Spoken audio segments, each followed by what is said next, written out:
दोस्तों, राधे राधे, जय श्री श्याम। आशा करती हूँ आप सभी लोग अच्छे होंगे, मस्त होंगे। कमेंट में राधे राधे लिखकर ज़रूर बताइएगा। तो चलिए आज हम लोग हरियाली तीज के बारे में बात करेंगे। इसकी पूजा विधि कैसे किया जाता है, कथा, तीज का महत्व और कैसे इसे अलग अलग जगहों पर मनाया जाता है, इससे जुड़ी हुई सारी हम जानकारी आज उस पर बात करेंगे। ये वीडियो को शुरू करते हैं। वीडियो को एंड तक ज़रूर देखिएगा, बिल्कुल भी स्किप मत कीजिएगा। आप लोगों के साथ बहुत सारी मैं इसी तरीके की जानकारी शेयर करती रहती हूँ, तो आप लोग चैनल को सब्सक्राइब ज़रूर कीजिएगा। वीडियो पसंद आए तो लाइक ज़रूर कीजिएगा। ये तीज का जो व्रत होता है वो मुख्य रूप से सावन मास की शुक्ल पक्ष की तृतीया तिथि को मनाया जाता है। इसे मुख्य रूप से सुहागन महिलाएं करती हैं और कुछ कुंवारी कन्याएं भी, कहीं कहीं ऐसा होता है वहाँ पर कुंवारी कन्याएं भी करती हैं अच्छे वर की प्राप्ति के लिए। व्रत पति की लंबी आयु और सुख समृद्धि के लिए किया जाता है। तीज का जो व्रत है वो माता पार्वती और भगवान भोलेनाथ के मिलन का एक प्रतीक है। चारों ओर हरियाली होती है, इसीलिए इसे हरियाली तीज का नाम दिया गया है। का विशेष महत्व है। इसी दिन माता पार्वती ने कठोरों वर्षों की तपस्या कर महादेव को पति रूप में पाया था। माना जाता है कि इस दिन व्रत करके अपनी जिंदगी में अपने से वैवाहिक जीवन में सुख शांति प्रेम बना रहता है, इसलिए इस व्रत को रखा जाता है। कुंवारी कन्याएं भी अच्छे वर की प्राप्ति के लिए इस व्रत को रखती हैं। अब इस व्रत की पूजन विधि की बात कर लेते हैं। तो जैसे हम सभी व्रत में करते हैं, बिल्कुल वैसे ही सुबह स्नान आदि करके जल्दी उठकर 16 श्रृंगार करने हैं, नए वस्त्र पहनने हैं। अगर हो सके तो, नहीं तो आप कोई भी धुली हुई साड़ी, साफ सुथरे वस्त्र पहनकर इस पूजा की तैयारी कर सकते हैं। बाद व्रत का संकल्प लिया जाता है। थोड़े से अक्षत और फूल हाथ में लेकर संकल्प लेना होता है। अगर आप पहली बार कर रही हैं इस व्रत को तो हो सके तो मायके से ही शुरू करें। और जो व्रत होता है इसे आप या तो पहले साल में, अगर आपकी शादी के पहले साल में, या तीसरे साल में, या फिर 5वें साल में उठाना बहुत ही ज़्यादा शुभ माना जाता है। और बाकी जैसे आपके घर वाले कहें, आपकी जो सास हैं वो कहें, जैसे वो बताएं वैसे ही आपको करना होता है घर में ज़रूर बात करिएगा। कोई भी व्रत उठाने से पहले आपको घर में ज़रूर पूछ लेना चाहिए कैसे क्या होता है। जो ये व्रत है ये निर्जल रखने का विधान है, लेकिन अलग अलग जगहों पर अलग अलग परंपराएं होती हैं। सभी के यहाँ पर अलग अलग रीति रिवाज होते हैं, तो उसी हिसाब से किया जाता है।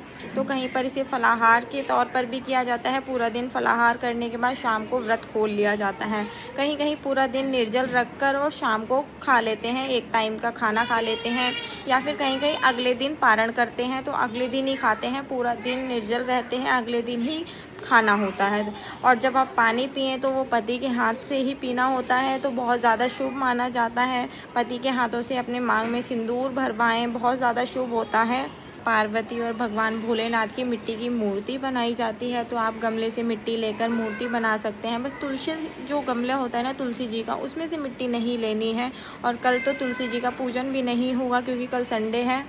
16 श्रृंगार किए जाते हैं, चुनरी चढ़ाई जाती है। खुद भी अपनी शादी की जो चुनरी हो आपकी, उसे आप ओढ़ें, 16 श्रृंगार करें। नया श्रृंगार अपने लिए खरीद कर लाएं, हरी चूड़ी लेकर आएं, माता के लिए हरी चूड़ी लेकर आएं।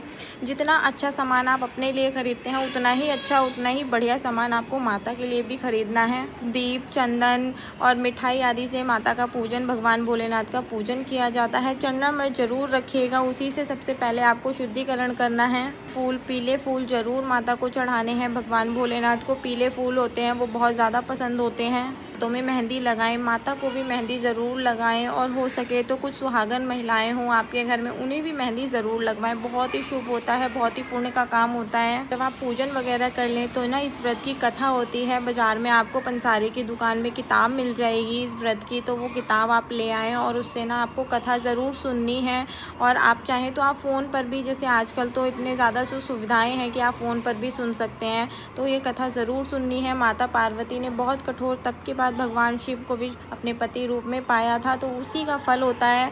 और इस व्रत को करने से और ये कथा सुनने से माताएं खुश होकर आशीर्वाद देती हैं। यहाँ पर अलग अलग मान्यताएं और परंपराएं होती हैं। इस दिन झूला झूलने की परंपरा होती है, तो ज़रूर से झूला झूलिएगा। हो सके तो घर में भी डालकर झूलें, और नहीं है तो फिर कोई बात नहीं, आजकल तो बहुत सारे पार्क वगैरह होते हैं, तो वहाँ भी जाकर आप झूला वगैरह झूल सकते हैं। महिलाएं एक दूसरे को सुहाग की चीज़ें देती हैं।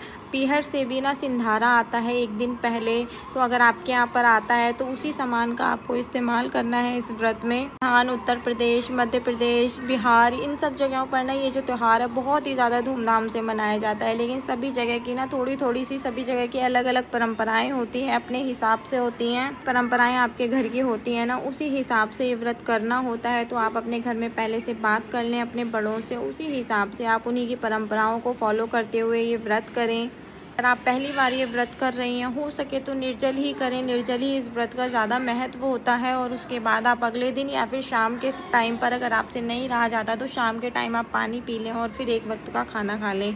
तो ये सारी चीज़ें होती हैं, यही सारी इसी तरीके से रखा जाता है इस व्रत को, जो मैंने आप लोगों के साथ शेयर किया। पूजा करने के लिए अलग से चौकी लगाई जाती है, लेकिन अगर आप चाहें तो आप अपने मंदिर में भी कर सकते हैं। और अगर आपसे हो सके तो आप नई चौकी लगाकर अलग से, और वहाँ पर माता पार्वती और भोलेनाथ भगवान को विराजित करें, मिट्टी की मूर्ति को। और उस पर जैसे पहले आप कपड़ा बिछाएं, लाल कपड़ा बिछाएं चौकी के ऊपर, और उसके बाद फिर आप माता पार्वती और भोलेनाथ भगवान को विराजित करें। उसके बाद जो पंचामृत होता है उससे स्नान करवाएं। उसके बाद आप उन्हें वस्त्र धारण कराएं। उसके बाद उन्हें जो भी सिंदूर, बिंदी, ये सब चीज़ें जो माता का श्रृंगार होता है उसे चढ़ाना है। माता को बिल्कुल दुल्हन की तरह सजाना होता है।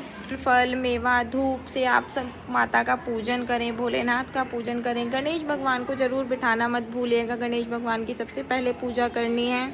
तो सिंदूर जरूर चढ़ाएं, और उसके बाद माता से सुहाग लेना बिल्कुल भी मत भूलिएगा, बहुत ही ज़्यादा शुभ होता है। 5 बार माता को सिंदूर चढ़ाना होता है और फिर 3 बार अपनी मांग में भरना होता है, बहुत ही ज़्यादा शुभ होता है। इस तरीके से सुहाग लिया जाता है। करने के बाद वायना निकाला जाता है, वो सास को दिया जाता है, या फिर आप ननद को दे सकते हैं, या फिर आपके घर में जेठानी हो उन्हें दे सकते हैं। जैसे भी आपके यहाँ होता हो, आप एक बार आप लोग पहले पूछ लीजिएगा। और उसके बाद जो वायना निकालने के बाद बड़ों के पैर छूते हैं, तो बड़ों के पैर छूना बिल्कुल भी मत भूलिएगा। आशीर्वाद लेना बहुत ज़रूरी होता है। कोई ऐसा हो जिनके यहाँ ये व्रत नहीं होता हो और फिर भी आप इस व्रत को उठाना चाहते हैं, करना चाहते हैं, तो आप बिल्कुल कर सकते हैं। मैंने जो आप लोगों को जानकारी बताई है उस हिसाब से आप लोग इस व्रत को रख सकते हैं। आज ही सारी तैयारी कर लें, और उसके बाद कल का ये व्रत है, कल ये व्रत रखा जाएगा 27 तारीख को। आज 26 तारीख है। रात में ही ये जो तिथि है तीज की वो शुरू हो जाएगी और कल रात तक रहेगी। तो कल का ही ये व्रत मनाया जाएगा। जैसे हमारे हिंदू उसमें होता है परंपराओं में कि उदया तिथि के हिसाब से ही वो तिथि मनाई जाती है, इसलिए ये 27 जुलाई को पड़ रहा है। तो 27 जुलाई को हरियाली तीज का त्यौहार मनाया जाएगा। तो आई होप आप लोगों को मैंने जो भी जानकारी दी है वो सारी समझ आ गई होगी। आप लोगों को ये वीडियो पसंद आए तो वीडियो को लाइक शेयर जरूर कीजिएगा, और इसी तरीके की व्रत त्यौहार के बारे में जानकारी के लिए हमारे चैनल को सब्सक्राइब करना बिल्कुल भी मत भूलिएगा। हरियाली तीज की ढेर सारी शुभकामनाएं। स्वस्थ रहिए, मस्त रहिए। मिलते हैं अगली वीडियो में, तब तक के लिए bye bye. Thanks for watching. जय श्री श्याम। राधे राधे।